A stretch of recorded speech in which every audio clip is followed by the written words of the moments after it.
आजकल हर दूसरा व्यक्ति किसी न किसी बीमारी से परेशान है। कुछ बीमारियों का इलाज संभव है और कुछ का संभव नहीं है। मैं आपको जिस खोज के बारे में बताने जा रहा हूं, वह इस सदी की सबसे बड़ी खोज है और वह है स्टेम सेल। अगर हम स्टेम सेल के बारे में जान लें तो हमें पता चलेगा कि करीब करीब हर बीमारी का इलाज स्टेम सेल से संभव होता जा रहा है। आप इस वीडियो को जरूर पूरा देखें, क्योंकि इससे आपको और आपके परिवार के किसी सदस्य को फायदा मिल सकता है। जब एक बच्चा अपनी मां के गर्भ से जन्म लेता है तो उसकी नाभि अपनी मां के साथ जुड़ी रहती है और इस नाभि के अंदर जो ब्लड होता है उसे स्टेम सेल कहते हैं। जब मां की गर्भ में आर्तवशोथ से पितृशोथ मिलते हैं तो मांस का एक छोटा सा गोला बनता है। यह गोला स्टेम सेल कहलाता है। जैसे ही यह गोला बढ़ता है, उससे बच्चों के हाथ, पैर, आंखें, कान, नाक जैसे अंग बनते हैं। इसी प्रकार दिल, किडनी, लीवर, आंत और बाकी सभी अंगों का निर्माण स्टेम सेलों से होता है। स्टेम सेल मूल रूप से सभी अंगों के निर्माण में मदद करता है, क्योंकि स्टेम सेल विभिन्न प्रकार की विशेष सेल्स का निर्माण करता है, जैसे न्यूरॉन्स ब्रेन के लिए, कार्डियक सेल्स हृदय के लिए और अन्य 220 प्रकार के आर्गन का निर्माण करता है। अगर हम इस नाभि और इसके अंदर के ब्लड यानी स्टेम सेल्स को संभाल कर रखें तो आने वाले 25-30 साल तक बच्चों को गंभीर बीमारियों से बचाया जा सकता है। जब बच्चे को कोई रोग हो जाए तो संभाली गई नाभि से स्टेम सेल को निकालकर उनको विशेष सेल्स में परिवर्तित कर बच्चों के शरीर में इंजेक्ट कर दिया जाता है। इससे बच्चों के शरीर के अंदर के संबंधित सेल्स की सभी बीमारियां जड़ से समाप्त की जा सकती हैं। लेकिन इस नाभि को ब्लड बैंक की तरह संभालने और पुनरारोपण का खर्च बहुत अधिक होता है, जिसे हर कोई अफोर्ड नहीं कर सकता।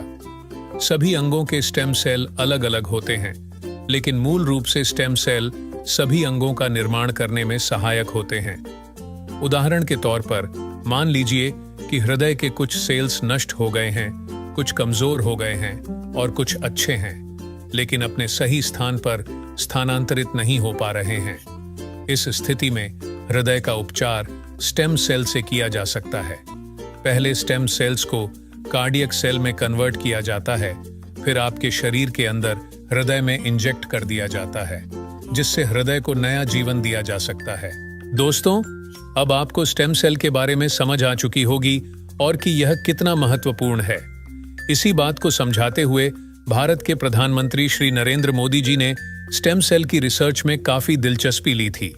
आप गूगल पर सर्च करके देख सकते हैं। और साथियों, जो स्टेम सेल मां की नाभि के अंदर होते हैं, ठीक वैसे ही कुछ स्टेम सेल फलों में भी पाए गए हैं। यह स्टेम सेल किसी भी इंसान के ऊपर मां के स्टेम सेल की तरह ही काम करते हैं और इसका प्रयोग करके हम किसी भी बीमारी को नष्ट कर सकते हैं। यह स्टेम सेल स्विट्जरलैंड के एक वैज्ञानिक डॉक्टर फ्रेड जूली ने हरे सेब और लाल अंगूरों के अंदर से खोजे हैं, जो स्विट्जरलैंड की विशेष प्रजातियों के अंदर पाए जाते हैं। इस सेब के स्टेम सेल को मालिस डोमेस्टिका और अंगूर के स्टेम सेल को सोलरविट्स कहते हैं।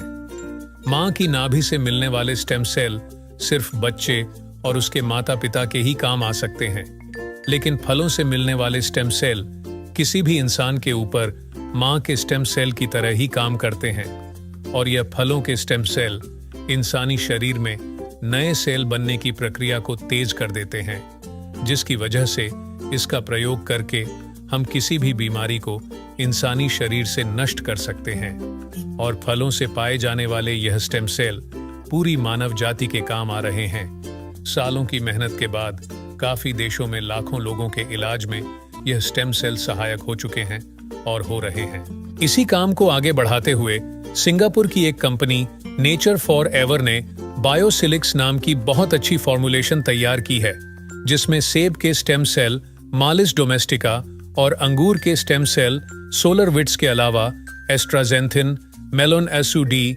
Coenzyme Q10, blueberry, strawberry, blackberry और भी बहुत अच्छे एक्टिव इंग्रेडिएंट्स डाले गए हैं, जो प्रोडक्ट की इस फॉर्मुलेशन को बहुत ही शानदार बनाते हैं। जो कोई भी इस प्रोडक्ट को इस्तेमाल करता है, उसकी हेल्थ बहुत तेजी से सुधरेगी। इस प्रोडक्ट की फॉर्मुलेशन बहुत ही शानदार और अत्यधिक प्रभावी है। खुद को और अपने परिवार को क्रोनिक बीमारियों से बचाने के लिए बायोसिलिक्स का इस्तेमाल जरूर करें और इस जानकारी को अपने सभी दोस्तों और रिश्तेदारों से जरूर साझा करें। धन्यवाद।